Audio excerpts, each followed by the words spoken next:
जय हिंद दोस्तों, नमस्कार। कैसे हैं आप सब लोग? आशा करता हूँ बहुत अच्छे हो गए। मैं आपका हार्दिक स्वागत करता हूँ। दोस्तों, आज हम विश्व की सभी नहरों के बारे में बात करेंगे। नहरों से या कनालों से हमारे एग्जाम में बहुत सारे प्रश्न बनते हैं। आपने नाम सुना होगा स्वेज नहर का, पनामा नहर का, कील नहर का, सू नहर का, इरी नहर का, वैलेंट नहर का। ये कई सारी ऐसी नहरें हैं, यहाँ से हमारे एग्जाम में बहुत सारे प्रश्न बनते हैं। चाहे इनके निर्माण को लेकर पूछा जाता है, चाहे दो सागर या दो महासागरों को जोड़ती हैं नहरें, उस प्रकार से प्रश्न बनते हैं। साथ में इस प्रकार से मैंने इसको डिजाइन किया है मैपिंग से, ताकि आप दोबारा कभी किसी किताब या किसी नोट से पढ़ोगे तो आपको एकदम आसान भाषा में याद हो जाएगा। चलिए तो हम स्टार्ट करते हैं विश्व की नहरों के बारे में। तो सबसे बड़ी एक नहर है, आपने नाम कई बार सुना होगा, सुएज कनाल, सुएज नहर के बारे में। सुएज नहर है कहां पर और यहां से हमारे एग्जाम में कैसे प्रश्न पूछे जाते हैं? तो सबसे पहले तो बात करेंगे सुएज नहर है कहां पर। पहले ये बात करेंगे, फिर उसके बारे में जो फैक्ट पूछे जाते हैं हमारे एग्जाम में उसकी बात करेंगे। चलिए तो हम देख लेते हैं पहले मैपिंग पे इसका। ये अफ्रीका महाद्वीप मैंने यहाँ पर ले रखा है, तो अफ्रीका महाद्वीप को ही टच करता है सुएज नहर। तो हम देखते हैं सुएज नहर के बारे में, जूम करके मैं दिखाता हूँ। पहले ऐसे ही आपको समझिए, ये है यहाँ पर सुएज नहर। अब मैं इसको थोड़ा जूम करता हूं ताकि समझने में हमको थोड़ा सा आसान भाषा में आसानी हो जाएगा। ठीक है, जैसे ये है, थोड़ा और कम कर लेते हैं जूम। देखिए ऐसे समझिएगा आप, यहाँ ये ऐसे समझिएगा जैसे ये भूमध्य सागर है। यहाँ से ये पूरा भूमध्य सागर स्टार्ट होता है, ये भूमध्य सागर भैया। और भूमध्य सागर के नीचे अफ्रीका पड़ता है, अफ्रीका कॉन्टिनेंट। और अफ्रीका के जस्ट ऊपर या भूमध्य सागर है, उसके जो ऊपर है वो यूरोप महाद्वीप है। हाँ या ना, यूरोप महाद्वीप है। दूसरी सबसे बड़ी बात मैं बोलूं, यहाँ पर एक जलसंधि मैंने बताई थी, जिब्राल्टर जलसंधि, पिछली क्लास में बताया था ना। और कहा था ये भूमध्य सागर की कुंजी कहा जाता है। और यहां से इस प्रकार से व्यापार होने के लिए, यहां पर आप टुकड़ा देख पा रहे हैं छोटा सा, इस टुकड़े को खोदा गया था। इसको कहते हैं सनाई प्रायद्वीप। ये क्या है? सनाई प्रायद्वीप या सनई प्रायद्वीप को खोदा गया और यहीं पर सुएज नहर का निर्माण कराया गया था। कब हुआ था ये हम आगे देखेंगे। इसका निर्माण कराया गया था, ये सुएज नहर है जहां पर मैंने ब्लैक कलर किया है। तो ऊपर आप देखोगे ये है भूमध्य सागर और यहां पर ये वाला है लाल सागर। तो हम ये भी कह सकते हैं ये नहर भूमध्य सागर को लाल सागर से जोड़ने का काम करती है। और आगे जाकर यहां पर मैंने पिछली क्लास में कराया था, बाब अलमंडीब जलसंधि बताई थी। यहां से निकलने के बाद सीधे इंडिया जाते थे व्यापार करने के लिए। इसको मैंने आपको जूम करके बताया। अब इसको मैं बगैर जूम के दिखाना चाहूंगा, उसके बाद हम आगे बढ़ते हैं फैक्ट की तरफ। ठीक है, चलिए पूरा हो गया। ठीक है, चलिए इसको रफ करते हैं एक बार, फिर आपको बताना चाहेंगे हम। दोबारा फिर समझो, ये है सुएज नहर जो ब्लैक कलर से किया है, और ये है भूमध्य सागर, और नीचे वाला है ये लाल सागर। इनको कनेक्ट करने का काम करता है। ये है अफ्रीका, और इधर दोस्तों एशिया है, इधर यूरोप है, और इधर अफ्रीका है। तो हम ये कह सकते हैं अफ्रीका और एशिया के बीच में है सुएज नहर। अब हम देखेंगे सुएज नहर से हमारे एग्जाम में कैसे प्रश्न बनते हैं, और देख लेते हैं, फिर हम बढ़ेंगे। अब आपसे पूछा जाएगा, बताओ भैया सुएज नहर के बारे में फैक्ट की बताओ। तो सुएज नहर का निर्माण स्टार्ट हुआ था 1859 से और कंप्लीट हो गया था 1869 ईस्वी में। तो कंप्लीट इस डेट में हुआ था, और इस डेट में स्टार्ट हुआ था सुएज नहर बनना। याद रखेंगे 17 नवंबर 1869 ईस्वी को आधिकारिक तौर पर इसको खोला गया था या खोली गई थी। अब जब ये खोला गया था तो लगभग भारत और इसके यूरोप बोल सकते हैं, इसके बीच में 7,000 किलोमीटर का डिस्टेंस कम हुआ। तो आप ये कहोगे सर 7,000 किलोमीटर डिस्टेंस कैसे कम हुआ, थोड़ा बताएंगे? बिल्कुल बताते हैं। 7,000 जैसे मान लेते हैं, आपको पता है ये है पुर्तगाल, ये यहां पर पड़ता है दोस्तों, ये पुर्तगाल है। तो पुर्तगाल से वास्को डी गामा इस प्रकार से आया था, इस प्रकार से आप देखोगे, इस प्रकार से इंडिया गया था। अब इंडिया गया था और फिर उसके बाद व्यापार इस प्रकार से होने लगा था, इस प्रकार से। तो ये वाली दूरी और ये वाली दूरी में देखा जाएगा तो 7000 किलोमीटर कम पड़ता है ये वाला रास्ता, ये वाला रास्ता 7000 किलोमीटर कम पड़ता है इसकी भांति से, ठीक है। तो ये था। चलिए पीछे आ जाते हैं, चलो देखते हैं नेक्स्ट। तो यही लिखा है, भारत और यूरोप के मध्य 7000 किलोमीटर की दूरी कम हुई, क्यों? सुएज नहर बनने के कारण। सुएज नहर या सुएज कनाल मिस्र के सनाई प्रायद्वीप को काटकर बनाया गया है और यह विश्व की सबसे बड़ी कृत्रिम झीलों में से एक है। वर्ष 1869 ईस्वी में इसकी जो लंबाई थी वो मात्र 164 किलोमीटर थी, लेकिन वर्तमान में पूछा जाएगा तो लगभग 194 या 93 किलोमीटर है। याद रखेंगे इसकी लंबाई बढ़ चुकी है। तो सुएज नहर की लंबाई जिस भी प्रकार से पूछा जाएगा हम बता सकते हैं, ठीक है। दूसरा प्रश्न मैंने अभी बताया था, भूमध्य सागर मेरिडियन सी और लाल सागर रेड सी को जोड़ने वाली इस नहर को 17 नवंबर 1869 को जहाजों का आवागमन के लिए खोला गया था। जहाज रानी के लिए नहर बहुत प्रसिद्ध है पूरी दुनिया में, ठीक है। तो प्रश्न आएगा कि सुएज नहर किसको जोड़ती है, तो दो नाम याद रखेंगे। स्टार्ट कब हुआ बनना, बनकर तैयार कब हो गई, दूरी कितनी कम हुई है, कौन से प्रायद्वीप को काटा गया है, और ये इसका राष्ट्रीयकरण मिस्र ने कब किया था, ये डेट याद रखनी है। इस डेट को, इस नहर का राष्ट्रीयकरण मिस्र ने किया था या इजिप्ट ने किया था, ये प्रश्न भी कई बार पूछा जाता है। दक्षिणी सिरे पर सुएज नहर का या सुएज शहर में एक बंदरगाह है तेवफीक। तेवफीक बंदरगाह कहां है, तो आप कहेंगे सर दक्षिणी सिरे पर है। और उत्तरी सिरे पर कौन सा है, पोर्ट सईद। ये प्रश्न कई बार आता है कि पोर्ट सईद बंदरगाह सुएज नहर के उत्तर में, पूरब में, पश्चिम में कहां पर है, तो इस प्रकार से पूछा जाता है। जैसे मैंने कहा था सुएज नहर इस प्रकार से मैंने बनाया था, जो ऊपर वाला है उत्तर वाला इसको बोलते हैं सईद, और जो नीचे वाला हिस्सा है इसको बोलते हैं तेवफीक बंदरगाह, ठीक है। इस नहर का निर्माण एक व्यक्ति ने कराया था, इसका नाम था फर्डिनेंस डी लेसेप्स ने कराया था। याद रखेंगे किसका, सुएज नहर का। तो सुएज नहर से आने वाले ये सारे प्रश्न जो हमारे एग्जाम में बनते। चलिए आगे बढ़ते। अब बात करेंगे पनामा नहर की। किसकी बात करेंगे, पनामा नहर। तो पहले तो पनामा नहर का हम लोकेशन जानेंगे, फिर पनामा नहर से हमारे एग्जाम में कैसे प्रश्न बनते हैं उस पर बात करेंगे, ठीक है। तो ये मैंने यहाँ पर एक मैप लिया है, ये हमारा साउथ, यहां पर लिख देते हैं, ये हमारा साउथ अमेरिका कॉन्टिनेंट है, याद रखेंगे। और साउथ अमेरिका और नॉर्थ अमेरिका, इसके ऊपर आपको पता है ये वाला यहां पर हमारा नॉर्थ अमेरिका कॉन्टिनेंट है, ठीक है। ये नॉर्थ अमेरिका, ये साउथ अमेरिका है। अगर पूछा जाए दोनों को कनेक्ट करने का काम कौन कर रहा है, यहां पर देखा जाए, यहां पर एक नहर है जिसका नाम है पनामा नहर, जो नॉर्थ अमेरिका कॉन्टिनेंट और साउथ अमेरिका कॉन्टिनेंट को जोड़ने का काम करता है, जिसका नाम पनामा नहर है। तो पनामा नहर से हमारे एग्जाम में कैसे प्रश्न बनते हैं आओ देख लेते हैं। आपको पता है पनामा नहर के इस तरफ प्रशांत महासागर है और इस तरफ हम क्या बोल सकते हैं, अटलांटिक महासागर है, अटलांटिक महासागर है, इन दोनों को कनेक्ट करता है। प्रश्न आता है पनामा नहर का निर्माण कब से कब तक हुआ है, तो ये डेट याद रखनी है, 3 से 14 के बीच में हुआ था। और ये प्रश्न कई बार आता है, ये अटलांटिक और प्रशांत महासागर को जोड़ती है। इसका निर्माण अमेरिकी सरकार ने कराया था, इसका निर्माण अमेरिकी सरकार ने कराया था, ना कि मध्य अमेरिका में जो देश पड़ते हैं उन्होंने कराया था, याद रखेंगे। पनामा नहर का निर्माण राष्ट्रपति थियोडोर रूजवेल्ट की देखरेख में हुआ था।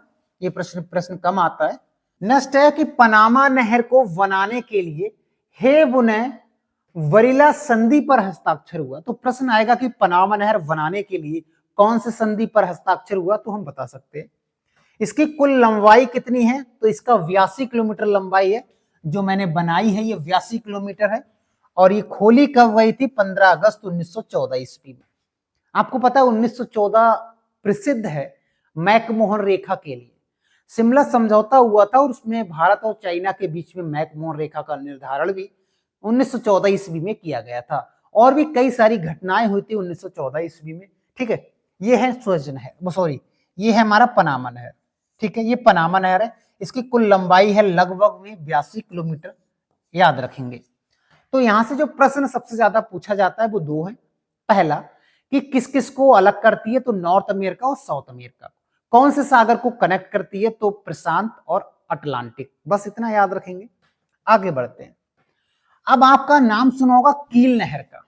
किसका? कील नहर। तो आप कहोगे सर कील नहर है कहां पर?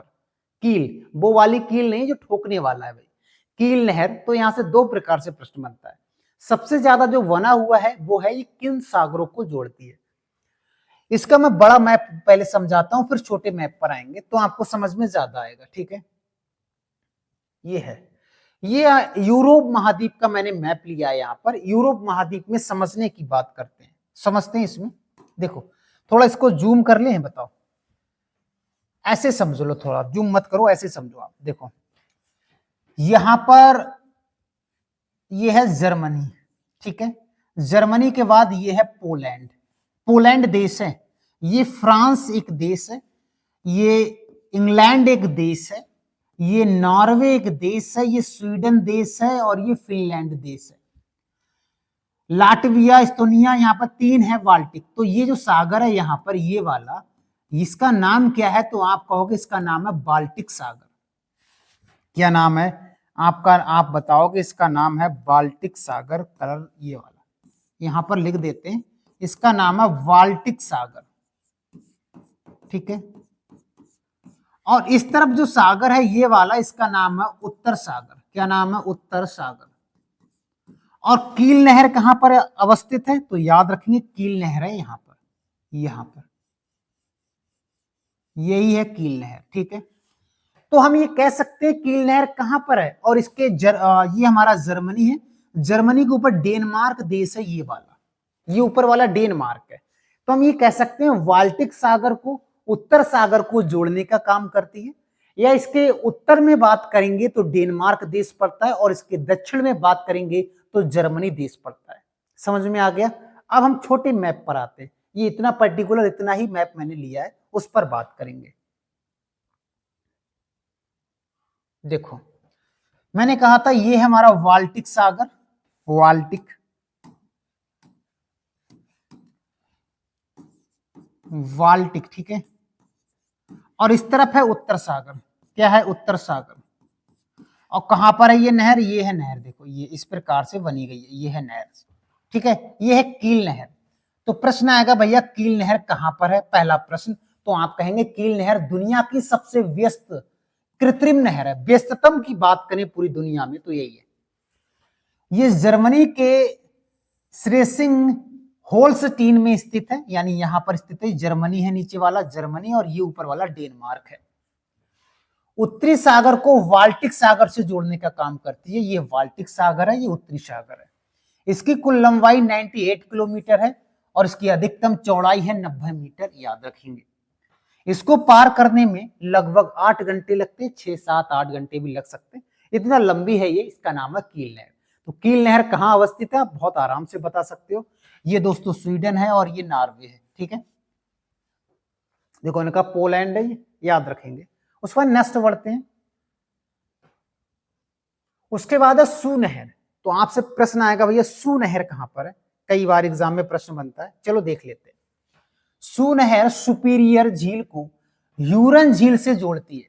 कहीं पर यह लिखा हुआ मिलेगा कि जो सुपीरियर झील को अटलांटिक महासागर से जोड़ने का काम करती है, कहीं कहीं पर यह भी लिखा हुआ मिलेगा। ठीक है, ये नहर अमेरिका के मिशिगन राज्य और कनाडा के ओंटारियो प्रांत के बीच में स्थित है। ये नहर सेंट मेरी नदी पर बनी हुई है।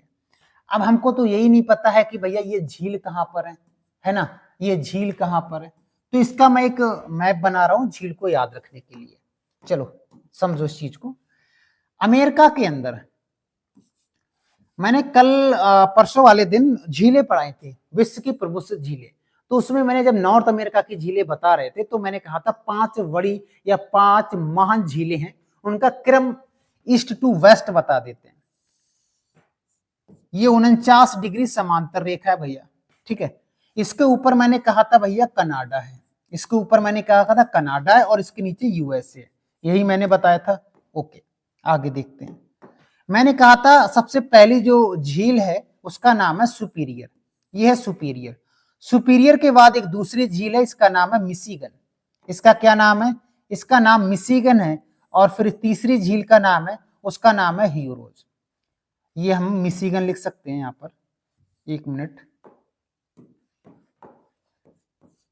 ये है मिशिगन, ठीक है। ये ह्यूरोन। ह्यूरोन के बाद अदर अगर देखेंगे, एक झील अदर देखते हैं यहां पर, एक झील है, इसका नाम है इरी। क्या नाम है? इरी। इरी के बाद एक और झील है यहीं पर, इसका नाम है ओंटारियो। क्या नाम है? ओंटारियो। तो हम ये बात कर सकते हैं, इनका क्रम है, इधर है दोस्तों ईस्ट और इधर है वेस्ट। तो पहले सुपीरियर, दुनिया की सबसे बड़ी मीठे पानी की झील है ये सुपीरियर, ठीक है। तो ये क्रम भी कभी कभी पूछा जाएगा, तो हम बहुत आसानी से इसको बता सकते हैं। अब हम आते हैं टॉपिक पर, ठीक है। तो ये कह रहा है सुपीरियर झील को ह्यूरन या ह्यूरान झील को जोड़ती है, याद रखेंगे। इरी नहर कहां पर है? तो इरी नहर इरी झील को हडसन नदी से जोड़ती है। ये हडसन वही है जिसके किनारे न्यूयॉर्क शहर बसा हुआ है, ठीक है। ये नहर अमेरिका में स्थित है, याद रखेंगे। इसका निर्माण 1825 ईस्वी में पूरा हुआ था। इस नहर के किनारे कई बंदरगाह हैं, जिसमें बफेलो, इरी, क्वीनलैंड, संडस्की और टोलेडो प्रमुख बंदरगाह हैं। इसके किनारे पर किसके? तो आप कहोगे इरी नहर के, याद रखेंगे, ठीक है। तो इरी नहर कहां पर है? तो इरी झील कहां पर है? मैंने अभी बताया आपको। वेलेंड नहर, वेलेंड नहर कहां पर है? तो कनाडा के ओंटारियो प्रांत में स्थित एक जलमार्ग है। ये नहर इरी झील और ओंटारियो झील के को जोड़ती है।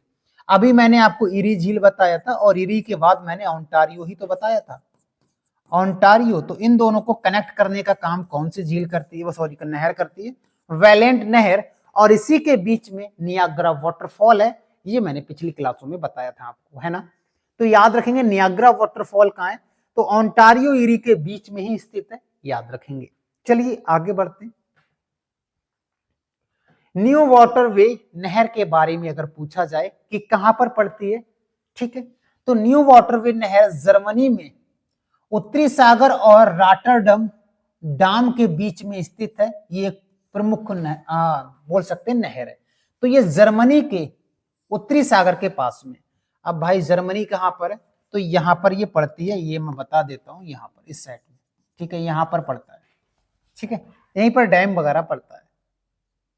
बात करेंगे गोटा नहर के बारे में, तो पहला प्रश्न तो यही आ जाता है कि गोटा नहर कहां स्थित है? तो आप कहेंगे स्वीडन में स्थित है।